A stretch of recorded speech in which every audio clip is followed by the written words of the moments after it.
Nous allons prier pour recommander ce programme entre les mains du Seigneur. Éternel Dieu Tout-Puissant, je te suis infiniment reconnaissant, toi qui sièges dans les lieux très saints, qui habites les lieux très hauts.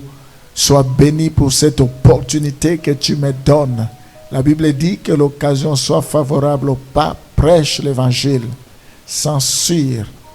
Seigneur, je prie pour te rendre gloire pour ces moments précis. Merci parce que tu es le maître des temps et des circonstances. Je te rends grâce pour cette parole que nous allons écouter, à ce moment. Je te bénis. Tu envoyais la parole et la parole guérit. Au commencement était la parole et cette parole s'est fait chair et cette parole était Dieu, cette parole était avec Dieu. Oh Seigneur, merci parce que ta parole nous fait du bien. Elle est comme une lampe sur notre sentier. Je te glorifie, je te bénis. Je suis dans la joie, Seigneur, que tu m'as choisi. Je suis dans la joie de pouvoir te servir. Je suis dans la joie pour cette matinée, cette journée qui commence. Oh Seigneur, sois béni. Il est écrit que tout ce qui respire loue l'Éternel. Je te bénis, Seigneur, parce que je respire. Ce sont des vivants qui louent l'Éternel. Ce ne sont pas des morts. Je te bénis parce que je suis vivant, parce que j'existe, parce que c'est toi qui donnes du sens à ma vie. Oh Seigneur, merci parce que tu m'aimes. La Bible dit Dieu a tant aimé le monde qu'il a donné son Fils unique, afin que quiconque croit en lui ne périsse point, mais ait la vie éternelle. Je te bénis pour la vie éternelle, Seigneur. Merci pour tes promesses qui me font du bien. Je te rends grâce pour la présence de tout un chacun qui m'écoute ce matin, qui me suit ce matin, qui sont fidèles à ces programmes. Je te rends grâce parce que l'avenir de ces programmes entre tes mains. Je te bénis, Seigneur, pour les âmes qui sont sauvées, des âmes qui sont restaurées, des âmes qui sont édifiées. Je te bénis, Seigneur. Parce que la lettre tue, mais l'esprit vivifie. Ils n'ont pas besoin de philosophie. Ils n'ont pas besoin des hérésies. Ils n'ont pas besoin, Seigneur, de beaux discours. Mais ils ont besoin de la démonstration de la puissance, de paroles qui transforment. Je demande que cela soit accompagné par de miracles de conversion, que cela soit accompagné par toutes sortes de miracles pour ta gloire, Seigneur. Sois béni à jamais. Reçois la gloire au nom de Jésus. Nous t'avons ainsi prié. Amen. Nous voulons voir la nature du péché et les actes de péché. Il faut toujours faire la différence entre le péché et le péché. Le péché au singulier et le péché au pluriel. C'est-à-dire entre la nature de péché et les actes de péché. Il faut que je m'attelle pour faire cette différence entre la nature du péché et les actes du péché. Commençons d'abord par 1 Jean chapitre 3, le verset 5. Or, vous le savez, Jésus-Christ a apparu pour ôter le péché. Et il n'y a point en lui le péché.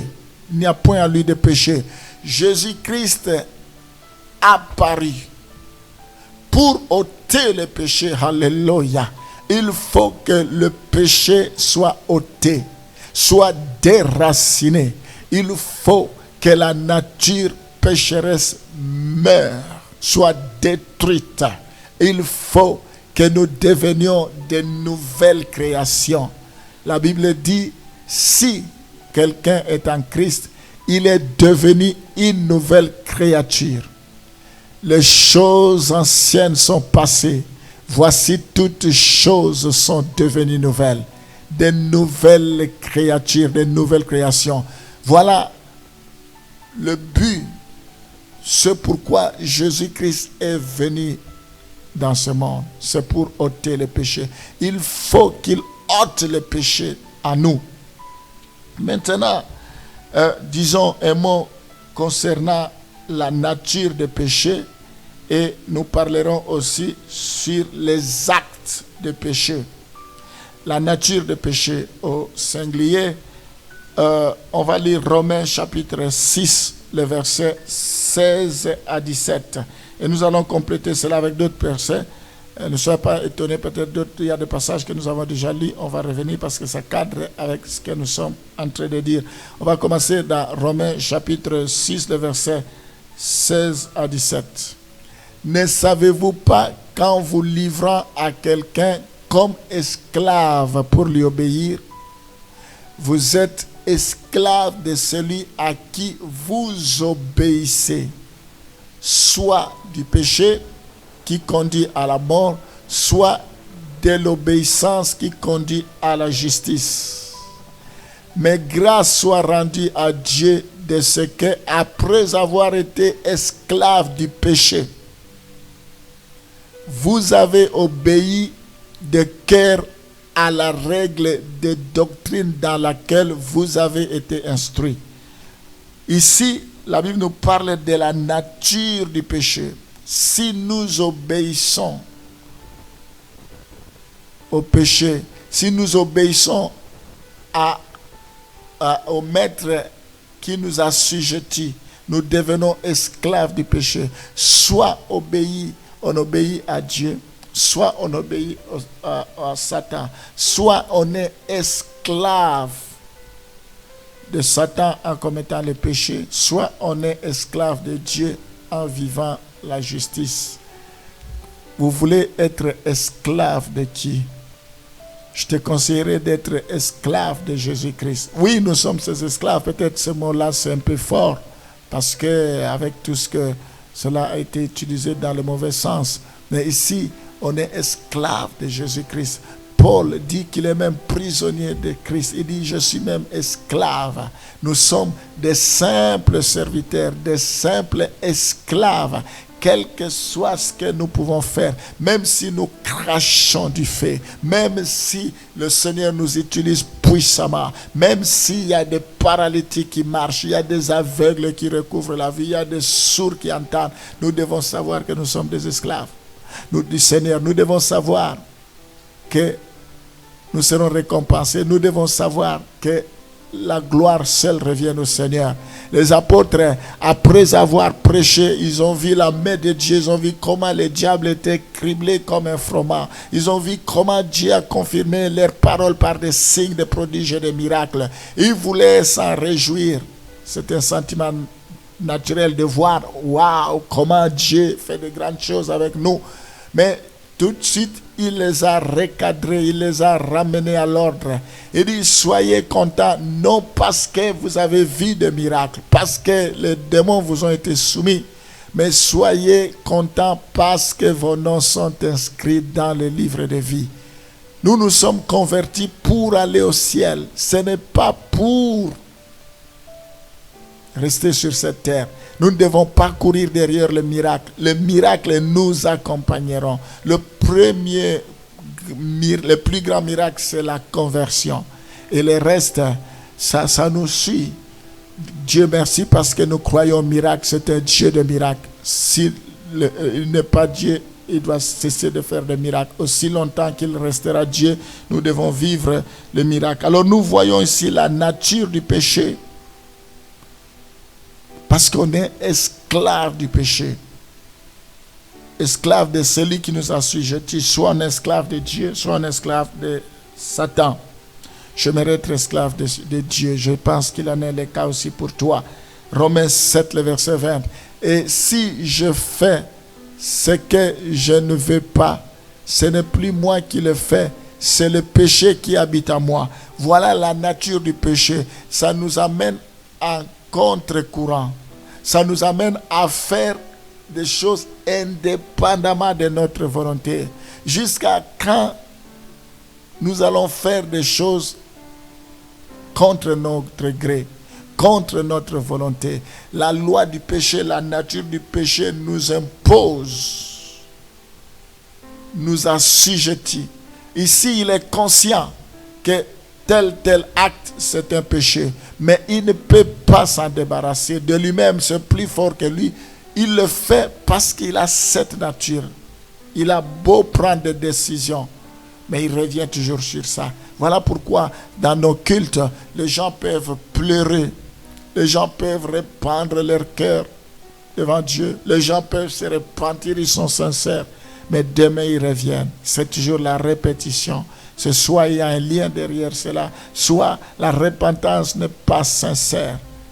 Nous devons lutter jusqu'au sang. Paul dit, vous n'avez pas encore lutté jusqu'au sang. Depuis Jean-Baptiste jusqu'à présent, le royaume des cieux est violent, car ce sont des violents qui s'en emparent. Car je ne fais pas le bien que je veux, et je fais le mal que je ne veux pas. Donc, il connaît le bien, mais il n'arrive pas à le faire. Il est obligé toujours de faire le mal qu'il ne veut pas. Et un peu plus loin, il dit, misérable que je suis, qui me délivrera? On est misérable, malheureux si on ne fait pas, on ne vient pas au secours, si on ne demande pas le secours de Dieu. Il n'y a que lui seul qui peut nous délivrer. Le roi a dit à Daniel, le Dieu que tu sers avec persévérance, t'a-t-il délivré? Ce n'est pas un homme qui délivre, c'est Dieu. Dieu peut passer par un homme. David a dit, tu viens contre moi avec des lances, avec les javelots, avec l'épée. Mais moi, je viens contre toi au nom de l'Éternel. Aujourd'hui, tu sauras qu'il y a un Dieu en Israël. Tu verras, Dieu te délivrera de nos mains. Donc, c'est Dieu qui délivre. Nous pouvons aller dans Hébreux chapitre 3, le verset 13. Nous sommes toujours en train d'expliquer la nature du péché. Mais exhortez-vous les uns les autres chaque jour. C'est ce que nous faisons tous les jours. Chaque matin, nous vous exhortons. Nous nous exhortons mutuellement. Aussi longtemps qu'on peut dire, aussi longtemps que Dieu nous donne la force, aussi longtemps que nous sommes encore sur cette terre des hommes, aussi longtemps que nous pouvons encore faire quelque chose. Pourquoi pas? Nous devons nous exhorter. Nous devons avoir l'empressement de lire la parole, d'écouter la parole de Dieu. Aussi longtemps qu'on peut dire aujourd'hui, afin qu'aucun de vous ne s'endurcisse par la séduction du péché. Nous avons besoin qu'on nous rappelle, on rappelle encore. On dit toujours que le rappel est,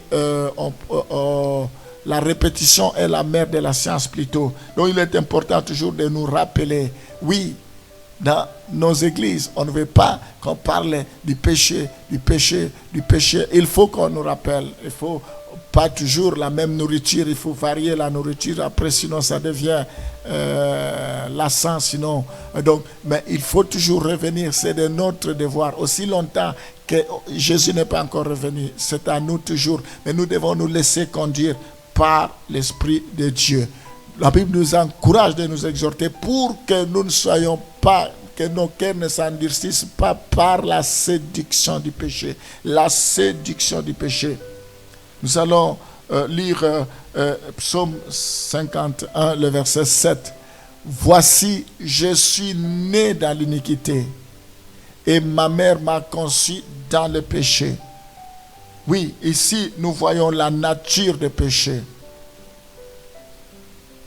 David dit, si j'avais gardé le péché en moi, Dieu ne m'aurait pas exaucé. Ici, il est conscient, ici, voici, je suis né dans l'iniquité. Et ma mère m'a conçu dans le péché. Nous sommes nés dans l'iniquité. Nous avons été conçus dans le péché. La nature du péché. Il y a cette nature qui peut nous rattraper. Malgré nous pouvons faire un pas en avant, 2 pas en arrière. Nous avançons, mais nous reculons. Ça, il faut que ce cordon ombilical soit brisé, que ce lien de péché soit rompu. Jésus a déjà résolu cela sur la croix. Il est venu pour ôter le péché. Il faut que cela soit ôté. Tu dois vivre une vie, mener une vie victorieuse dans le Seigneur. Une vie de gloire, une vie de succès. Oui, Jésus est mort.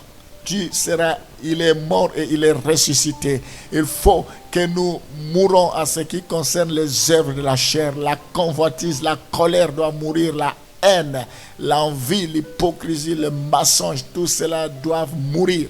Comme il est ressuscité, nous devons ressusciter en nouveauté de vie, de nouvelles créatures. Tout ce qui est péché doit mourir et nous devons ressusciter comme des personnes renouvelées, transformées.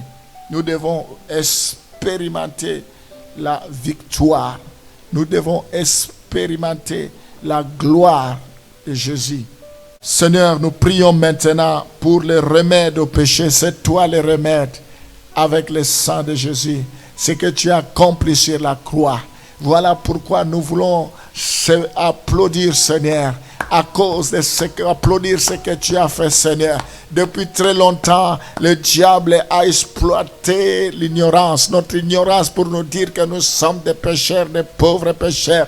Tout le temps, il veut nous culpabiliser. Non, nous avons compris que une seule fois tu as souffert pour nous. Une seule fois que tu nous as amenés à la rédemption éternelle. Une seule fois que tu nous as amenés à la rémission. N'est-ce pas, ta parole déclare que le pardon et la rémission des péchés sera prêché en ton nom. Le nom de Jésus, c'est un nom qui délivre. C'est un nom qui sauve, qui guérit. C'est un nom qui sanctifie. C'est toi notre avocat auprès du Père. J'invoque ce nom. Il est écrit, quiconque invoquera le nom du Seigneur sera sauvé. Opère le miracle, délivre de l'emprise du péché. Que quiconque invoquera ton nom, tous ceux qui invoquent ton nom à ce moment, qu'il expérimente la puissance de Dieu, qu'il expérimente la main de Dieu, qu'il expérimente, oh Seigneur, alléluia, et rakamana santa rabashi,